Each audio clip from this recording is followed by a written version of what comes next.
Good day, one and all.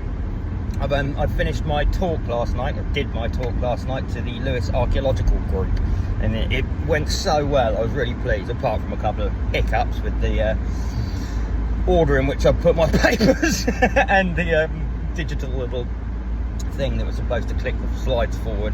But we made it work, so like it was really good, and it seemed like everybody really enjoyed it, and I felt like it was just such a great opportunity to present everything to people with all the evidence, and it was just really, really nice to also share something that I wanted to talk about today, which is some kind of new, something I even only just realised after my talk.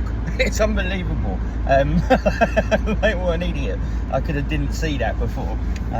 But I'll explain the kind of central part of the talk, and the new information that I discovered was the mostly in relation to Alfred the Great and Hæþcyn, and how with his family's names all correlating in chronological order with characters from the Beowulf manuscript would kind of imply that he has to be this Hæþcyn character, which means wastelands king, wilderness king, heath king.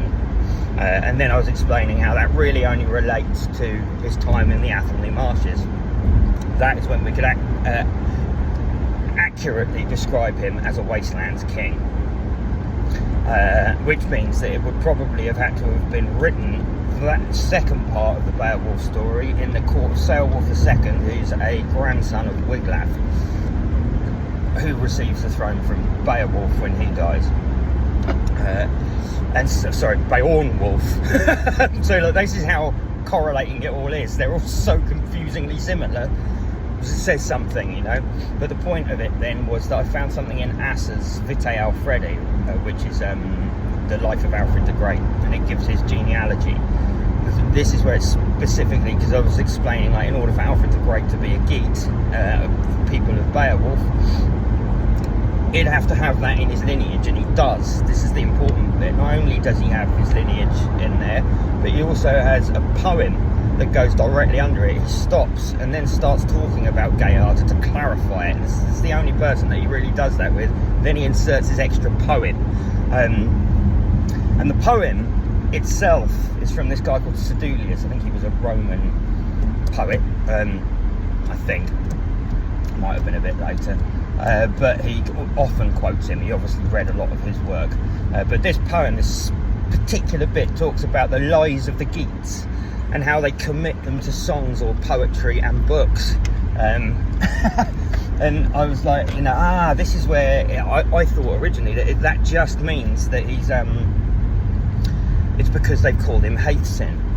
But there's another critical detail within Beowulf that I just hadn't considered, and that is the that Hæþcyn shoots wide and kills his own brother with an arrow. So like the double slur there is not that, and these are the lie. This is the lie, I think, that Alfred is peed off about, or Asser is, and they want to clarify. It's that he killed his brother, and not only that, but he's also a terrible shot. He's such a bad shot that he shot wide and killed his own brother. That is the slur, alongside the Hæþcyn thing, and perhaps just the whole like lies about what was happening then that Alfred needed to clarify. Therefore, he does so in the Anglo-Saxon Chronicle by stating that Beowulf II is what's it called? An unwise king's thane, you know, an unwise king's servant, not a king himself, who he is. He literally says he's a king's thane, so he's like a servant to the Vikings, is what he's saying, and it's all connected into that. The point of the matter being, on whole, that the second part of the Beowulf story was like an adapted version of an original, that then brought the 50 years later, which is bridged, that 50 years gap is bridged by them just saying, oh, Beowulf lived for 50 years, then this happened. That's part of the story. But actually, I think he just died, and then they just he died in 825, 827, when Beowulf died. Wiglaf took the throne of Mercia. He then went up to East Anglia, and then started ruling the Mercians from there. And it's Beowulf II, his grandson, that is around at this time of the Viking invasion. He's aligned with them, and between them they are creating a text that completely just sort of like it's trying to say that Wessex were weak. They were the geeks that ran away when Beowulf went to fight the dragon. They kind of reframe political propaganda. The current Beowulf that we have, the surviving Beowulf that we have. I'd say that an original was probably written directly after the life of Beowulf's death in 827 or 25 is my guess, actually, maybe 26. It was written in the court of Wiglaf, and that's where they've already got it. And then that story was taken out, told throughout the country. I bet you Alfred heard it at some point and then was like, oh, these are lies they've committed to books. But it's strange that, I mean, he does clarify it. Perhaps he just never thought that a surviving version of Beowulf would ever make it. Perhaps they tried to destroy those ones. But those key things, the big point being that if we're going to imply that all of the name matches are coincidental, then you'd have to imply that that the Beowulf manuscript was originally written in the 4th, 5th or 6th or 7th century, then you'd have to imply that the person who wrote it just magically predicted 8 kings' names in chronological order 2 centuries or 3 centuries, 4 centuries later. That's impossible, isn't it? And then you could say that they inserted them into an older story, but then you find that all the details match up between their lives. Ecgtheow is an exiled king, so is Egbert, and then they both come back, they both rule. There's only one I think there's only one Wiglaf in the entire history of Europe and in England, so that's quite critical. Offa, there's only one other, I think, and he was around in 693, but he was a minor king, I think, of Essex, and then he became a monk, so it's not going to be him. Considering what they're talking about in relation to the Offa in the text, and they actually all do match up. And then there's always this counter argument in every case from archaeologists that are like, oh no, actually we're going to make it fit with our old argument.